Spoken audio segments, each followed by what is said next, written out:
Bonjour à toutes et tous et bienvenue à ces 5e journées du réseau des offices fonciers solidaires que j'ai le plaisir cette année encore d'animer. Des journées qui font le plein, vous le voyez, la salle est quasiment pleine, on a encore quelques retardataires sûrement qui vont nous rejoindre. Vous êtes près de 400 inscrits, un record pour ces journées, signe de l'intérêt croissant pour ce dispositif encore neuf mais en plein développement. Et parce que nous sommes à Lyon, j'invite Sophia Popov, adjointe au maire à la ville en charge notamment du bien habité, à monter sur scène pour le traditionnel mot d'accueil. Merci.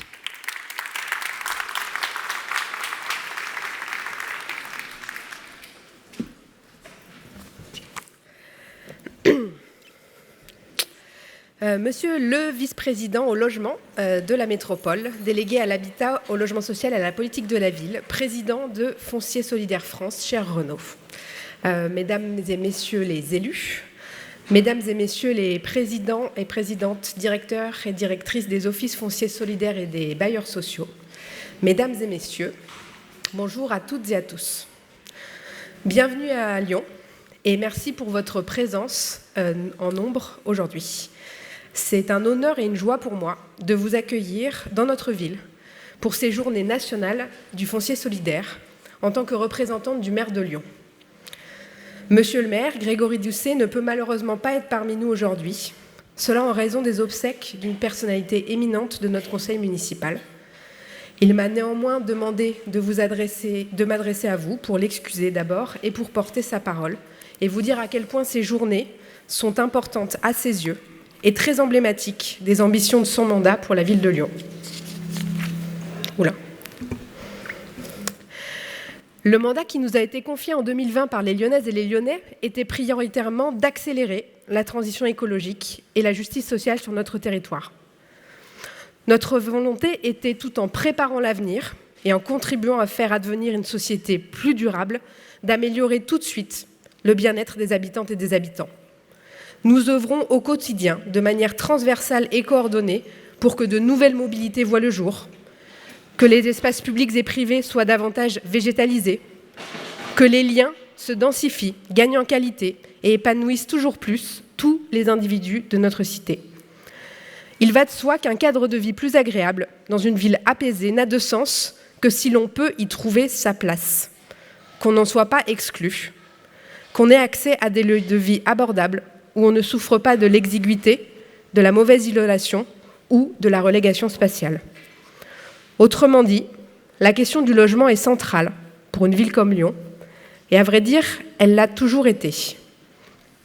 Ainsi, il y a 111 ans, le 5 août 1912 exactement, sur le plateau de la Croix-Rousse, rue Louis Thévenet, naissait Henri Grouet. Le biopic projeté actuellement dans les salles de cinéma vient remettre en lumière la force de la conviction et de l'engagement de l'abbé Pierre en faveur des logements des plus précaires tout au long de sa vie. Déjà là, il y a 111 ans, à Lyon, lorsque le conseil municipal, porté à l'époque par son maire Édouard Herriot, a acté le principe d'un plan d'extension et d'embellissement, le plan de la ville industrielle, pensé par Tony Garnier, en lieu et place des bidonvilles, qui commençaient à s'accumuler du fait de la crise du logement. La tradition humaniste de Lyon ne s'est pas arrêtée il y a 111 ans. Depuis, notre ville a vu se créer l'Alpil dans la fin des années 70.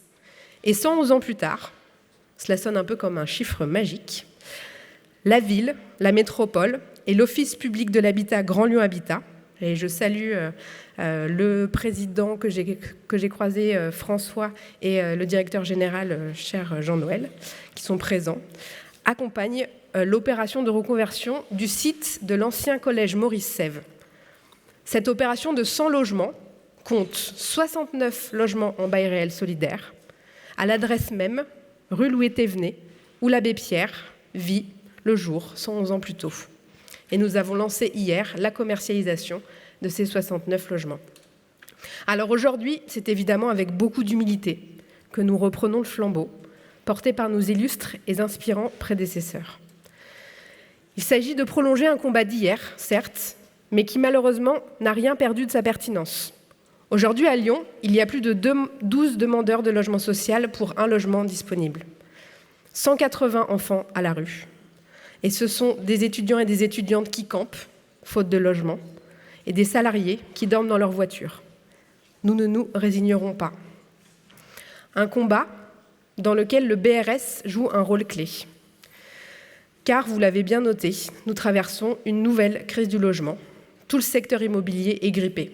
À Lyon, il faut dire que cette crise du logement, elle est à la fois structurelle, avec des prix de l'immobilier, des prix du foncier qui ont explosé ces dernières années et qui excluent de plus en plus de populations du cœur de notre agglomération, et en plus conjoncturelle, avec la forte inflation, la hausse des taux d'intérêt, les difficultés d'obtention de prêts pour les particuliers, la difficulté d'approvisionnement en matériaux, la hausse du livret A, l'envolée des prix du foncier. En conséquence, les opérations sont plus coûteuses, alors même que les capacités de financement diminuent. Et pourtant, le logement est un droit fondamental. C'est un préalable qui conditionne tous les autres droits. Mais c'est aujourd'hui encore un droit dont la garantie est beaucoup trop fragile.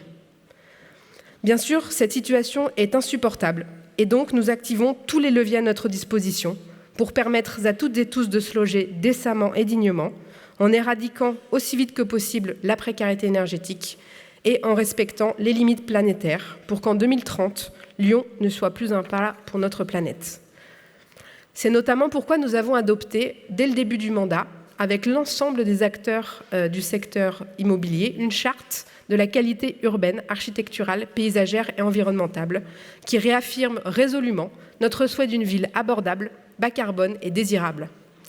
Et parce que 80% des logements de 2050 sont déjà construits, nous avons lancé un chantier d'ampleur pour que notre politique de ravalement de façade obligatoire rencontre la nécessaire amélioration thermique du bâti, fédérant tous les acteurs de la chaîne autour d'une nouvelle charte lyonnaise du ravalement pour une ville patrimoniale habitée, vivante et vivable. À Lyon, avec la métropole, toujours avec la métropole à nos côtés, évidemment, nous mobilisons tous les leviers de la production de logements sociaux et abordables pour répondre aux besoins criants de notre territoire en la matière. Premièrement, nous activons tous les leviers pour que chaque opération de construction contribue à la production de logements sociaux et abordables, soit en subventionnant de façon très substantielle la production de logements sociaux, on va jusqu'à 500 € du mètre carré à l'échelle de la ville de Lyon, ou encore en rehaussant nos exigences dans les grands projets qui étaient déjà engagés, à la Pardieu et à Confluence, mais aussi dans notre plan local d'urbanisme et d'habitat. Deuxièmement, nous mobilisons aussi le parc privé, puisqu'il constitue la majorité du parc de logements sur notre territoire, qu'il soit vacant ou dégradé. Nous incitons tous les propriétaires à effectuer des travaux via des campagnes de courrier, via des aides financières, et enfin qu'ils puissent remettre leur logement en location, notamment à vocation sociale. Troisièmement, nous soutenons résolument l'habitat participatif et coopératif. Et nous sommes fiers de voir pousser des innovations sociales dans tous nos quartiers, avec par exemple le premier exemple national de projet d'habitat coopératif en bail réel solidaire qui se développe dans la ZAC des Girondins. Et je sais que certains d'entre vous auront la chance d'effectuer une visite de cette ZAC demain après-midi. Enfin, nos 3 mesures phares, celles en tout cas qui font le plus parler d'elles. Depuis plus d'1 an, avec la métropole, nous appliquons l'encadrement des loyers et ça marche. Et je me réjouis que la ville de Grenoble ait enfin gagné sa bataille sur le sujet. Nous avons aussi mis en place une réglementation stricte des meublés de tourisme et continuons à pousser au niveau national pour une application encore plus efficace des règles en la matière. Et bien sûr, nous apportons tout notre soutien au développement du bail réel solidaire. Sur la ville, aujourd'hui, c'est 186 logements qui ont déjà été commercialisés et 460 qui sont dans les tiroirs. Pourquoi le BRS ? Parce que le BRS, c'est véritablement permettre aux classes moyennes et populaires, aux familles, d'accéder à la propriété au cœur de notre agglomération. Parce que le BRS, c'est un outil puissant de lutte contre la spéculation immobilière sur le long terme. Et pour nous, collectivités locales, garder la maîtrise de notre foncier est stratégique.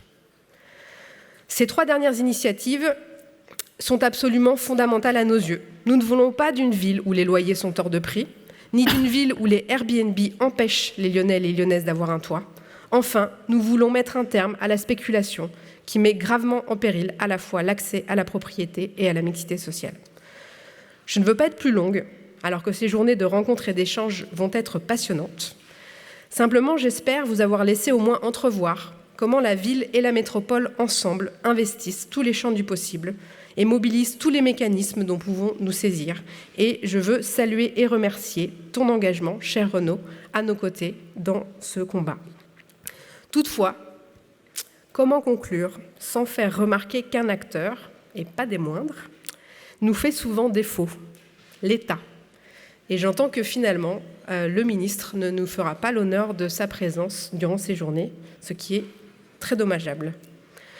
Une politique nationale visant à faire respecter les droits opposables que sont ceux de l'hébergement et du logement est indispensable.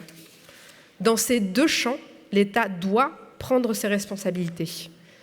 Nous attendons aussi de l'État qu'il impulse, qu'il aide les collectivités et les bailleurs.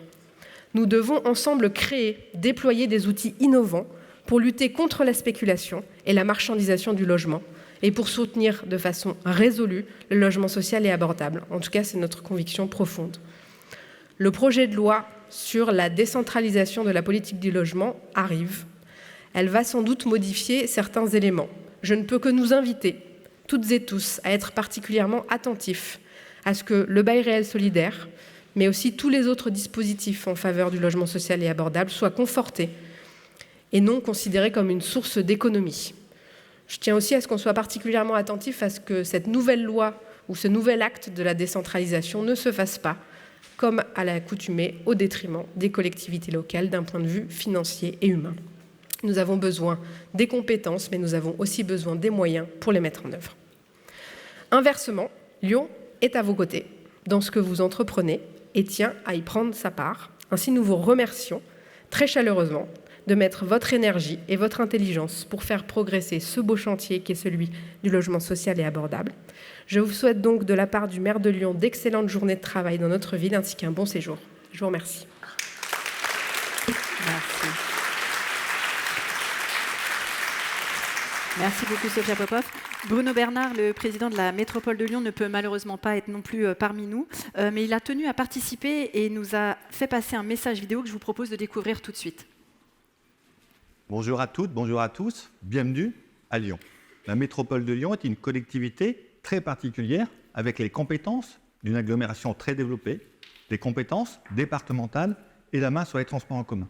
En plus, la collectivité est en bonne santé financière et les élus sont désignés au suffrage universel direct, ce qui lui donne une légitimité très forte et une capacité à agir exceptionnelle. C'est dans ce cadre-là que nous portons une politique de logement ambitieuse, plus de 500 millions d'euros d'investissement dans ce mandat. Cette politique, elle s'appuie sur deux axes. D'abord, sur l'ancien. Optimiser l'ancien, le rénover. C'est 20 projets de renouvellement urbain sur la métropole de Lyon. C'est un travail sur les copropriétés dégradées ou encore sur le logement indigne. Plus de 25 000 logements ont été rénovés thermiquement avec le dispositif Éco-Rénov'. C'est également une transformation des logements pour accompagner le vieillissement de la population. C'est aussi un travail pour lutter contre les logements vacants, contre les logements touristiques trop nombreux. C'est tout ce panel de travail qui nous apporte des solutions pour mieux loger les habitants. Et puis naturellement, nous travaillons sur le neuf, en augmentant la part des logements sociaux dans les projets, en accompagnant les communes pour leur investissement sur les équipements municipaux, pour leur aider à délivrer des permis de construire, ou encore en ayant lancé un plan d'urgence pour aller sauver les opérations immobilières plantées sur le territoire. Et dans cette politique globale, le BRS a toute sa place. 40 millions d'euros ont été mis sur l'OFS du Grand Lyon pour permettre ce développement. Ces deux objectifs politiques majeurs. Le premier, donner l'accès à la propriété à un public qui n'a plus les moyens d'acheter sur le territoire. Et le deuxième, c'est de lutter contre la spéculation à long terme, dispositif accompagné de l'encadrement des loyers sur Lyon et Villeurbanne. Déjà 1500 logements programmés en BRS sur le territoire. Je vous souhaite à toutes et tous un excellent séjour à Lyon et de très bons débats.